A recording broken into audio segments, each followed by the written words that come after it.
안녕하십니까, 레피드입니다. 7월 13일 두산 에너빌리티 보도록 하겠습니다. 증시 먼저 보겠습니다. 코스피 0.64% 상승했고요. 코스닥은 1.5% 상승하면서 오늘 양증시 상승하면서 마무리되었습니다. 특히 오늘은 옵션 만기일 목요일이었고요. 옵션 만기에도 증시는 상승 시작해서 상승 마무리하면서 마무리되었습니다. 자, 외국인 투자자는 2,100억, 기관 투자자가 5천억 정도를 코스피에서 매수를 해주었고요. 코스닥은 이 외국인 투자자가 1,780억, 그다음에 기관 투자자가 280억 정도를 매도하면서 이렇게 코스닥은 마무리되었습니다. 전반적으로 외국인 투자자가 양매수를 진행했고 기관 투자자는 코스피 위주로 매수가 들어와 주었습니다. 자, 옵션 만기까지 계속 반등을 해주면서 코스피는 저점을 찍고 V자로 반등을 성공을 했고요. 21선 위로 주가를 밀어 올리면서 추가적인 그런 상승세를 준비를 하고 있습니다. 그래서 61선 근처에서 반등을 하는 듯 했지만 잠깐 이제 하락을 했다가 다시 이제 받치면서 올라와 주었고요. 21선 근처까지 주가가 형성이 되었습니다. 일단 쌍바닥 형태로 다시 자리가 만들어지고 있고 여기서 추가적인 반등이 있을지는 조금 더 보도록 하겠습니다. 그래서 옵션 만기 이후에 7월 중후반 그죠? 그리고 8월 달까지 이 증시가 어떤 방향으로 흘러가는지를 주목을 해보면 좋겠습니다. 다행히도 어제 CPI 지표가 상당히 좋게 나왔습니다. 그래서 물가 지표가 생각보다 빠르게 하락을 했고요. 어제 CPI 지표가 3.0% 나왔고 근원 물가 지표도 하락을 해서 진행이 되었기 때문에 코스피도 사실 해외 증시 모두가 올라가면서 거기에 대한 긍정적인 영향을 받은 것 같습니다. 그래서 우리의 우려보다도 이제 인플레이션이 빠르게 좀 잡혀가고 있다는 것이 눈에 띄고 있고요. 거기에 대해서 FOMC가 어떤 반응을 보일지는 조금 더 보도록 하겠습니다.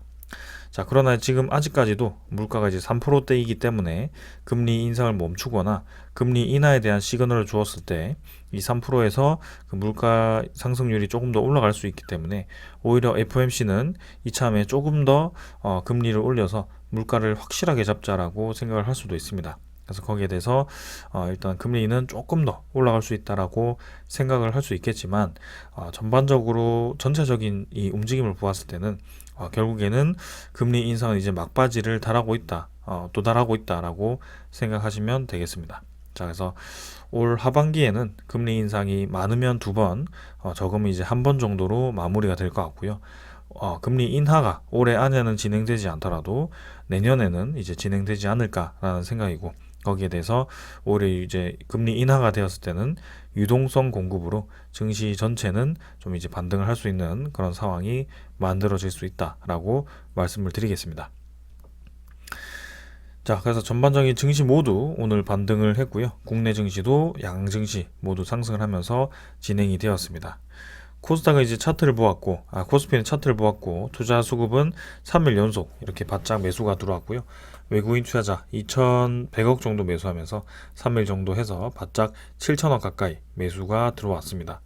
기관 투자자는 5천억 정도 매수가 들어왔는데요. 또 이제 합쳐서 3일 정도 해서 7천억 정도 매수가 들어왔습니다. 자, 그 다음은 코스닥이고요. 코스닥도 지금 일봉 차트를 보면 쌍바닥을 찍고 이제 반등을 좀 했고요. 점점 이제 고점을 낮춰가는 그런 흐름에서 조금 이제 고점이 높아지는 흐름이 나왔습니다. 그래서 890포인트까지 고점이 올라가는 모습이고요. 900포인트 이상 이 코스닥 지표가 치고 나가는지 그런 것들을 한번 살펴보겠습니다. 그러나 오늘 이제 옵션 만기 특성도 있고 일단은 전반적으로 이제 CPI 지표가 잡히면서 그럼 물가 지표가 잡히면서 전체적인 증시가 좀 반등을 했기 때문에 이번 흐름이 내일도 계속 이어지는지도 한번 지켜보는 것이 좋겠습니다. 증시가 반등을 하니까 이제 환율도 이렇게 떨어지기 시작했고요. 미국 원달러는 어제는 많이 하락했고 오늘 추가적으로 하락해서 1272원까지 하락을 했습니다. 그래서 어제 그 1290원까지 형성이 되던 그 환율이 빠르게 지금 떨어져서 지금 1270원대까지 단숨에 하락을 했고요. 장대 음봉이 나오면서 저점을 이제 깨는 그런 상황까지 왔습니다. 그래서 지금 이제 금리 인하에 대한 그리고 금리 인상의 마무리에 대한 그런 것들을 생각했을 때는 이 환율이 계속해서 떨어질 가능성이 충분히 있다라고 말씀을 드리고 싶고요. 이제는 그 환율에 대해서 어느 정도 환율이 이제 서서히 떨어질 때가 다가오고 있다라고 생각을 합니다. 자, 그래서 생각보다 빠르게 지금 물가가 잡힌다면 이 환율도 빠르게 떨어질 수밖에 없고요. 네, 계속해서 금리 인상을 멈추고 인하로 무게가 잡힐수록 환율은 떨어질 것입니다. 그래서 평년 수준까지 떨어진다면 네, 1150원, 그 다음에 더 내린다면 이제 1050원 정도까지 환율이 추락할 수 있고요. 단기간에 급등했던 그 환율은 빠르게 잡혀갈 것 같습니다. 자, 그래서 지금 전반적인 증시 흐름은 괜찮게 진행이 되고 있고요. 네, 다음 물가 지표도 주목을 해보면서 한번 주목을 해보겠습니다. 오늘은 이제 PPI 지표가 발표되는데요. 거기에 대해서도 뭐 당연히 CPI 지표가 좋게 나왔기 때문에 PPI 지표도 시장의 예상치만큼 나올 거라고 생각합니다. 네, 거기에 대해서 한번 지켜보면 될 것 같고요. 미국 증시 오늘도 선물 지표 반등을 하고 있습니다. 유럽 증시도 마찬가지고요. 그래서 지금 유럽 증시는 0.7% 정도 반등하고 있고 미국 증시도 네, 지금 나스닥 같은 경우는 0.7% 정도 반등을 하고 있기 때문에 또 오늘도 전반적인 분위기는 괜찮을 것 같습니다. 그래서 이번 주 좋게 마무리하고 다음 주도 계속 진행이 괜찮다면 이번 증시 흐름은 7월 달은 좀 좋게 계속해서 분위기를 좋게 이어갈 가능성이 있다라고 네, 생각을 합니다. 자, 그다음 원자재고요. 원자재는 WTI 국제유가는 뭐 거의 유사합니다. 어제와 유사하게 75.7달러, 천연가스도 22.6달러 수준이고요. 네, 어제보다 조금 내렸지만 뭐 원자재는 크게 가격 변동은 없었습니다.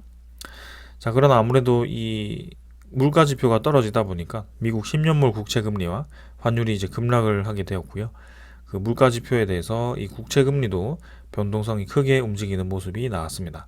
그래서 4%를 잠깐 찍고 이제 떨어지면서 다시 평년 수준까지 3.8%까지 국채 금리가 떨어졌고요. 다시 한번 이 수준이 계속 이어진다면 이전 저점까지 네, 국채 금리가 떨어질 가능성이 큽니다. 그래서 결국에는 이 시장은 물가가 안정되는 방향으로 진행이 되어 가고 있고 금리는 인상을 마무리하고 인하되는 방향으로 진행이 되어 가고 있습니다. 그래서 우리 투자자 입장에서는 올해는 어떻게 끝날지는 모르겠지만 적어도 네, 시간이 지나서 내년 뭐 내후년이 왔을 때는 이 시장이 반등할 수 있는 확률이 굉장히 크다라는 것은 알고 있습니다. 그렇기 때문에 지금부터 미리미리 투자를 해놓는 것이 긍정적인 방법이다라고 생각을 하고 있고요. 거기에 대해서 뭐 한 번에 투자하는 것이 아니고 분할해서 계속 그 분위기를 살펴보고 있는 것입니다. 자, 그래서 이런 것들을 염두해 두시고 네, 증시에 대한 흐름 살펴보면 좋을 것 같고요. 한번 네, 기다려 보겠습니다. 자, 오늘 이 정도로 증시 보고 마무리하고요. 종목으로 넘어가도록 하겠습니다. 두산 에너빌리티 보겠습니다. 오늘 670원 상승해서 19,060원으로 마무리되었고요. 3.64% 상승하면서 마무리되었습니다. 자, 오늘 장 초반에는 네, 잠깐 이제 하락을 하면서 진행이 되었다가 장 후반으로 갈수록 반등을 하면서 진행이 되었고 다시 한번 19,000원을 돌파를 하면서 두산 에너빌리티 마무리가 되었습니다. 오늘 옵션 만기임에도 불구하고 오히려 이제 상승하면서 마무리가 되었고요. 19,090원으로 시간의 가격도 조금 더 상승을 시키면서 진행이 되었습니다. 시간 외 거래는 평소보다 조금 이제 많은 수준이었고요. 뭐 크게 많지는 않았지만 그래도 조금 증가하면서 진행이 되었습니다.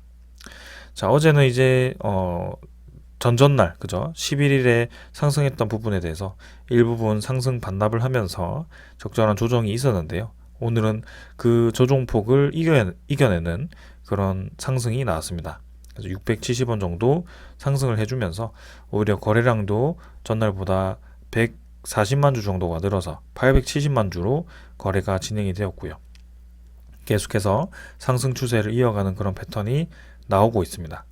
자, 그래서 870만 주로 끝날 것이 아니고 추가적인 거래가 붙어서 조금 더 거래가 많이 나오면서 좀 주가가 이번에는 2만원 돌파를 해주는 것이 좋을 것 같습니다. 자, 그래서 오랫동안 이 구간을 머물렀기 때문에 그만큼 이제 저항벽도 조금 두텁게 형성이 되었는데요.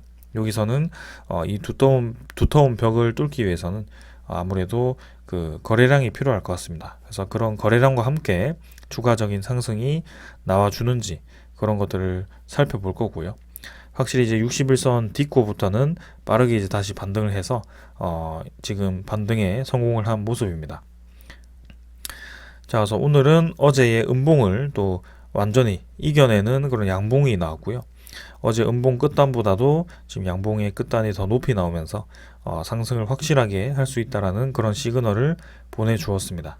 그래서 21선도 다시 위로 향하고 있고 61선도 꾸준히 올라가고 있고 전반적인 이 지표들이 모두 다 괜찮게 진행이 되고 있습니다. 그래서 이번 주 뭐 금요일은 어떻게 조용히 마무리할지 모르겠지만 다음 주부터 해서 이제 옵션 만기가 마무리되었기 때문에 추가적으로 상승세를 이어가서 2만 원을 돌파를 해준다면 우리가 생각하는 그런 베스트 시나리오가 계속해서 진행이 될 것 같습니다.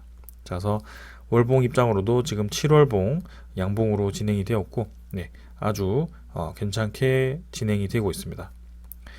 저점은 계속 높여가고 있고요. 고점도 계속 높여가는 패턴이 이번에도 이어지면서 자, 내일 혹은 다음 주에 이 2만원 선을 돌파해 줄지 그런 것들을 주목을 해보겠습니다. 자, 그래서 이번에 한번 돌파를 해준다면 이제는 정상적인 흐름을 계속 이어갈 것으로 보여지고요.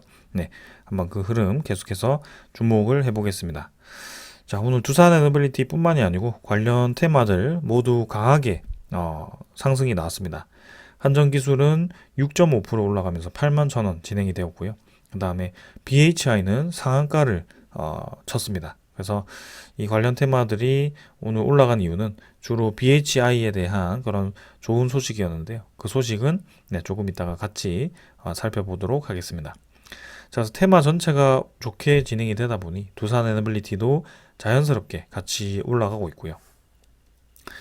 계속해서 이 에너지 시장이 커질수록 두산 에너빌리티는 관심을 받을 수밖에 없다. 이렇게 정리를 하도록 하겠습니다. 자, 그래서 이 정도로 좀 차트까지 보았고 수급 보도록 하겠습니다. 오늘 투자 수급을 보게 되면 기관 투자자가 186만 주를 매수했습니다. 자, 오늘 외국인 투자자도 29만 주를 매수했지만 기관 투자자가 186만 주를 매수를 했고요.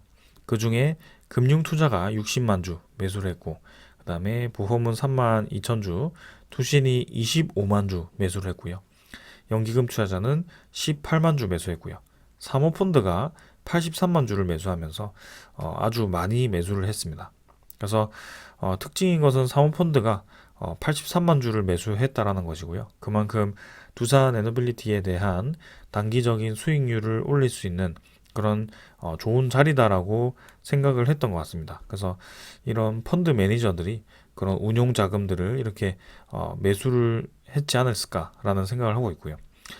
원래 꾸준히 매수해주던 그런 연기금 투자자는 오늘도 이제 18만 주 매수를 해주면서 계속해서 매수세를 이어갔습니다.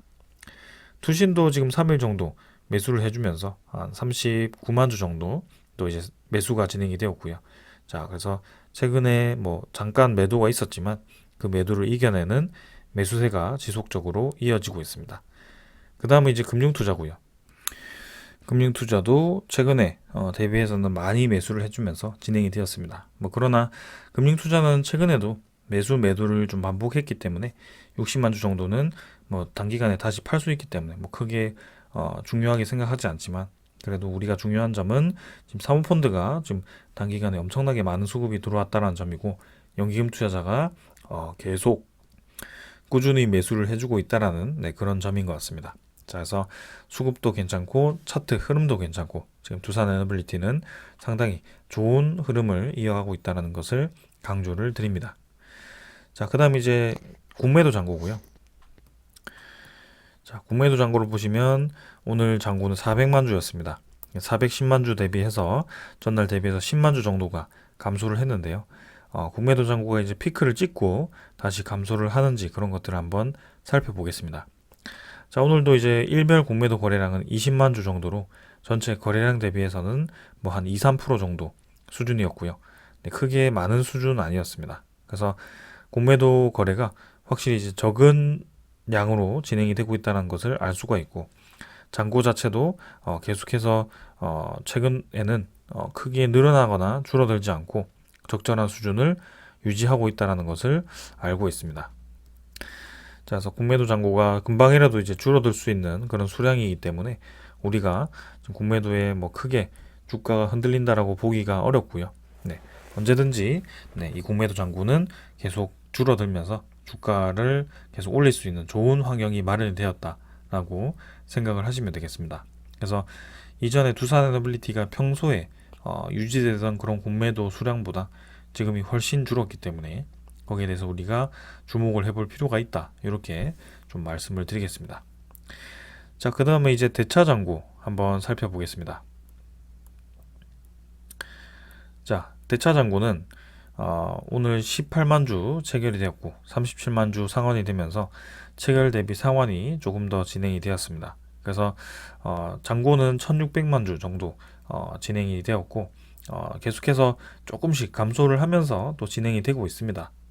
뭐 1600만 주 수준에서 크게 벗어나지 않는 채로 진행이 되고 있지만 대차 잔고는 조금씩 계속 줄어들고 있다는 점을 말씀드리고 싶고, 공매도 잔고나 대차 잔고나 지금은 뭐 크게 늘어나지 않고 계속 감소하는 방향으로 초점을 두고 있다는 것이 좀 느껴집니다. 그래서 자, 이번 옵션 만기 이후에 이 움직임을 한번 기대해 볼 만할 것 같고요. 다시 한번 이 상승 이 흐름이 이어지면서 수급이 좀 몰려든다면 우리가 2만원 돌파는 뭐 가볍게 하지 않을까라는 생각을 해봅니다. 자, 거래원은 어제 신한증권이 37만 주, 모간서울이 23만 주, 그 다음에 JP모간도 23만 주 정도 매도를 하면서 또 이 세 증권사에서 매도가 주로 나왔습니다. 네. 그러나 반대에서는 뭐 크게 뭐 그런 JP모간이라든지 모간서울은 없었고요. 네. 그래서 전날에는 이렇게 이제 매도가 되었는데, 오늘 같은 경우는 뭐 매수에는 사실 뭐 신한증권이 크게 보이지 않았습니다. 매도도 마찬가지고요. 그래서 일단은 외국인 투자자는 크게 오늘은 관여하지 않았지만 기관 투자자가 좀 많이 매수를 했다는 것에 조금 이제 주목을 하고 싶습니다. 그래서 기관 투자자가 공격적으로 매수를 했을 때 오히려 주가가 조금 더 강하게 올라가는 모습을 두산에너빌리티가 보였었기 때문에 조금 더 기대가 되는 그런 상황입니다. 자, 그 다음은 이제 종목 상세고요. 상세는 이제 외국인 추정 28만 주에서 당일은 29만 주 정도로 해서 만 주 정도 증가를 했고요. 네, 전날은 57만 주 매도했지만 오늘 또 한 30만 주 정도 매수를 하면서 13.58%, 외국인 보유는 13.6% 정도를 계속 유지를 하고 있습니다. 그래서 뭐 지금 단계에서는 외국인 투자자는 꾸준히 매수를 하고 있다는 것이 저는 그렇게 말씀을 드리고 싶고요. 기관 투자자 또한 계속 꾸준히 두산에너빌리티를 매수하고 있다, 이렇게 좀 말씀드리고 싶습니다. 그래서 실제로 지금 두산에너빌리티의 일별 이 수급의 그래프를 보시면 이미 기관 투자자는 정고점을 돌파해서 수량을 계속 늘려가고 있습니다. 그래서 외국인 투자자도 마찬가지인 것 같고요. 결국 이 양 투자자 모두 두산에너빌리티를 계속 매수를 하고 있고, 주가가 오르락내리락 횡보하는 기간 동안에는 많은 물량을 매수를 했다라고 이해를 하시면 되겠습니다. 자, 그래서 우리가 전혀 지금 급할 필요가 없고요. 일단 우리는 오히려 수량을 늘리면 늘렸지 지금 비중을 줄일 필요는 전혀 없습니다. 그래서 이번 상승기에 한번 치고 나가줄지 그런 것들을 한번 기대해 보고요. 오늘 내일 이제 폴란드와 정상회담, 그 다음에 그런 기업 간의 협력 체결이 이루어지기 때문에 또 그런 것들을 기다려 보도록 해보겠습니다. 자, 오늘 기술적인 부분은 이 정도로 좀 말씀을 드리고 종목 설명드리도록 하겠습니다. 자, 두산에너빌리티 소식 전해드리도록 하겠습니다. 먼저 전해드릴 소식은 오늘 두산에너빌리티를 비롯한 관련 테마가 급등을 했던 이유입니다. BHI라고 이제 원자력 테마에 있는 그런 기업인데요. 웨이싱하우스와 폴란드 원전 개발 프로젝트를 참여한다라는 소식과 함께 관련 기업들이 같이 급등을 하는 모습이 나왔습니다. 자, 내용을 한번 살펴보겠습니다.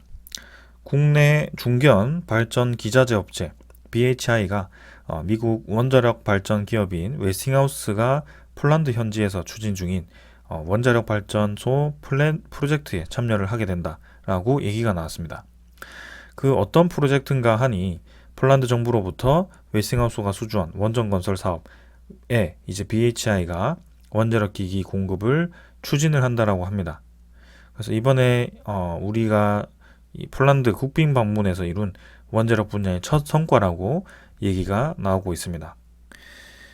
자, 그래서 이번에 원자력 기업 JKS 페럼과 이 같은 내용이 담긴 합의에 서명을 할 예정이고 폴란드 정부와 웨스팅하우스가 추진 중인 원자력 발전 프로젝트 개발과 기기 공급에 협력을 하기로 이제 했다라고 합니다.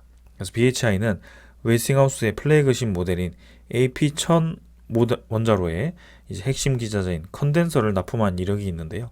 이후 웨스팅하우스의 그런 기자재 공급망에 본격 합류할 듯 했는데 이제 탈원전 정책과 맞물려서 그런 시도가 이제 흐지부지 되었었습니다. 근데 이번에 다시 한번 그 내용이 검토가 되면서 웨스팅하우스는 폴란드 정부 주도로 이제 6에서 9기가와트 규모의 가압 경수로 6기 건설 사업에서 수주를 따냈는데 여기에 BHI가 이제 협력 파트너로 낙점이 되었다라고 합니다.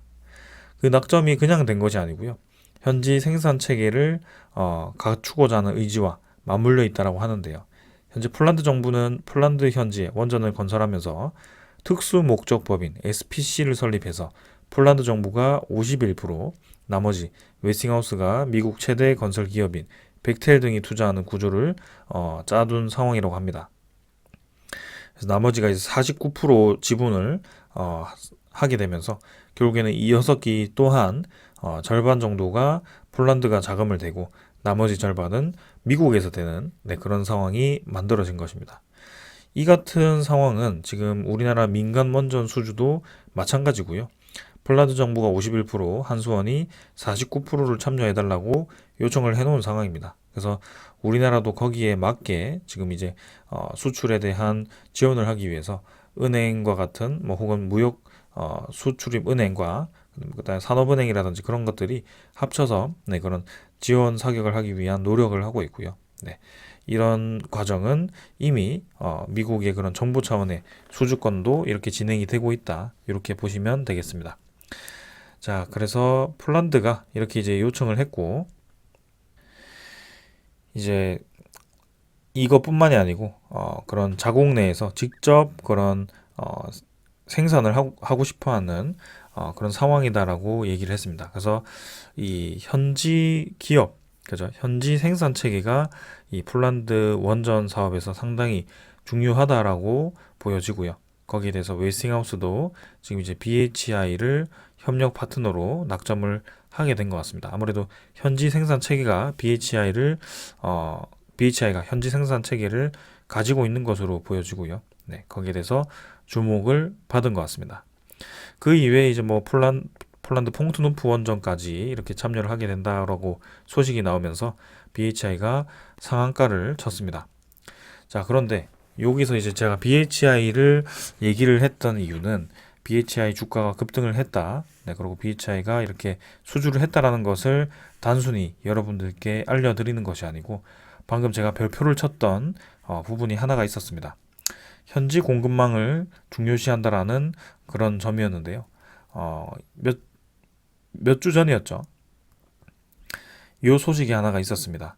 자, 미국과 체코, 그죠? 원전 실무 협상을 진행을 하는 데 있어서 두산 에너빌리티 자회사가 동석을 하게 되었습니다. 그래서 에흘레르 차관과 미국 원전협회 연례 회의 참석을 하게 되었고 미국 에너지부 차관과 고위급 회담을 하는 그 자리에서 두산 스코다 파워가 참여를 하게 되었습니다. 그래서 웨스팅하우스와 두산 스코다 파워가 그 터빈 공급과 관련해서 내용을 공유를 했고요. 거기에 대해서 협력을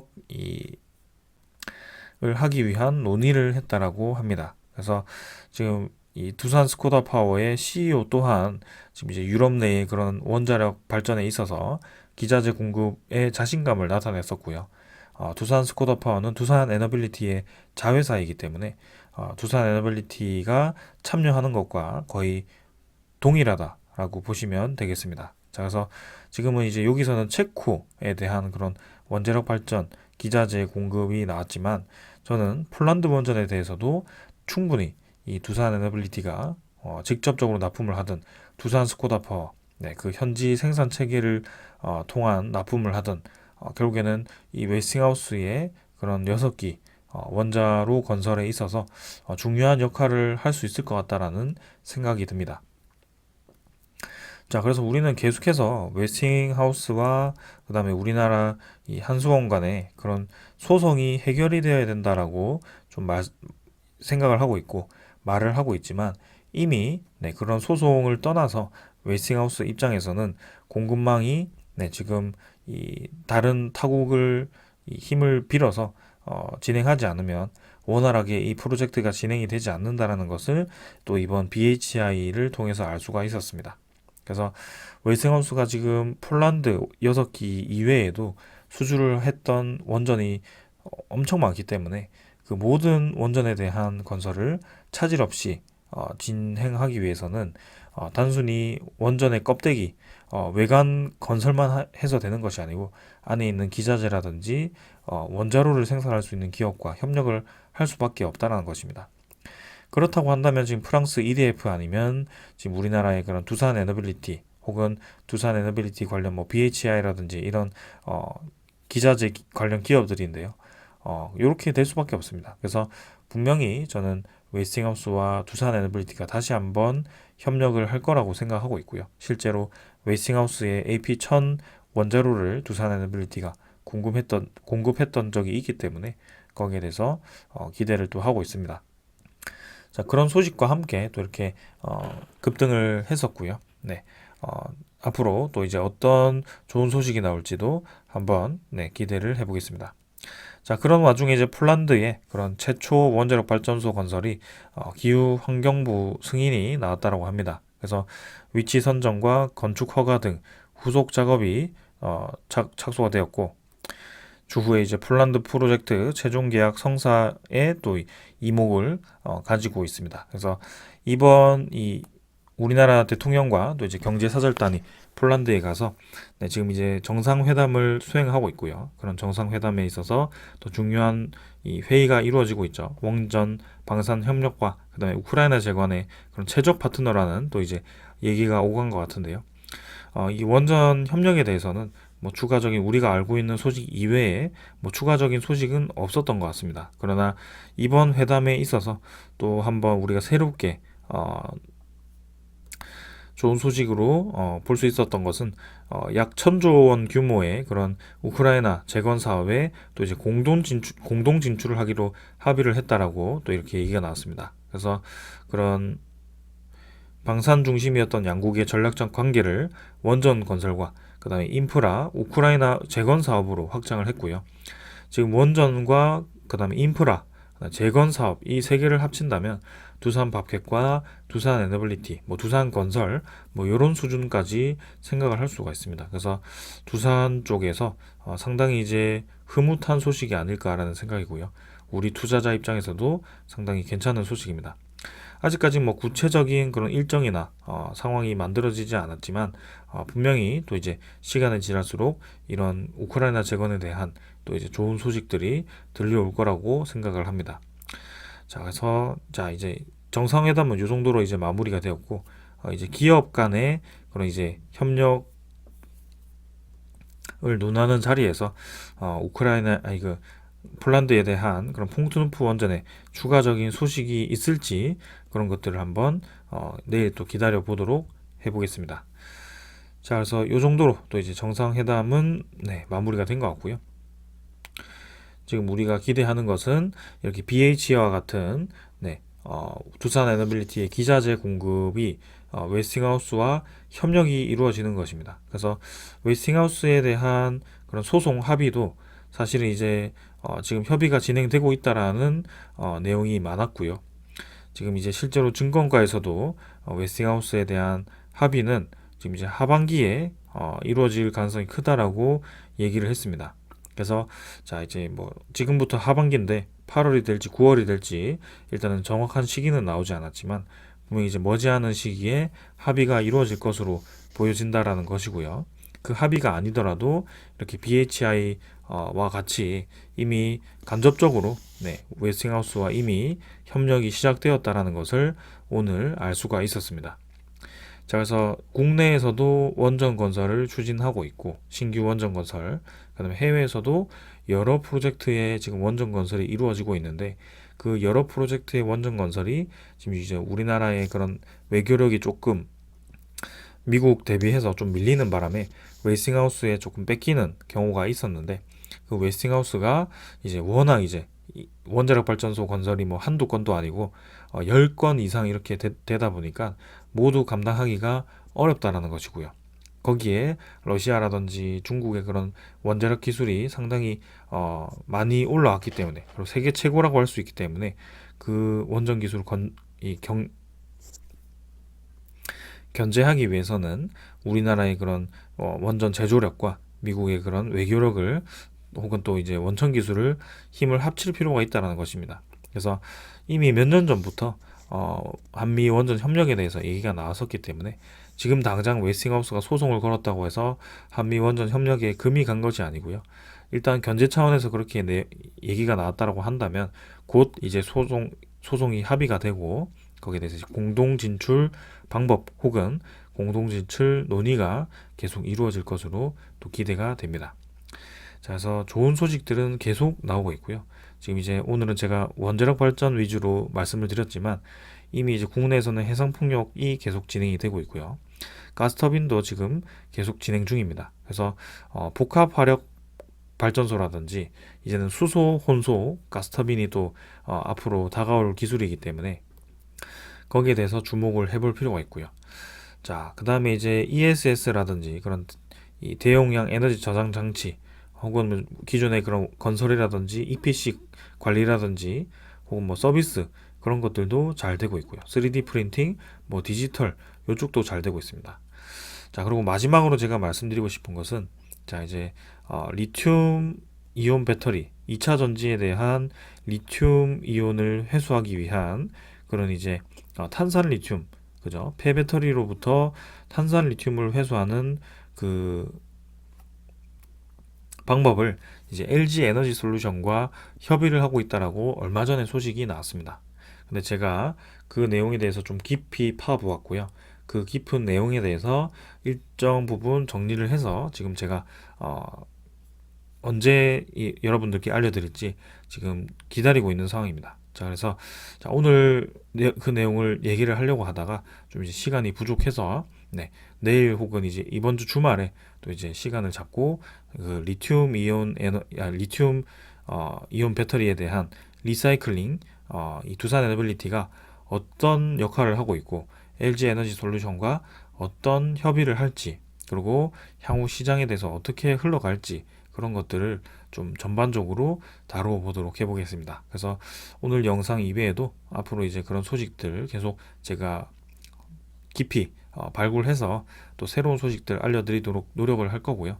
일단 주가는 계속 좋게 진행될 것으로 예상되기 때문에 주가보다는 오히려 이제 이 기업이 어떤 방향으로 지금 향하고 있는지에 초점을 두고 그런 것들을 분석을 해보도록 하겠습니다. 자, 오늘 여기까지 하고요. 또 이제 내일 또 시장에서 뵙도록 하겠습니다. 자, 오늘 여기까지 하겠습니다. 감사합니다.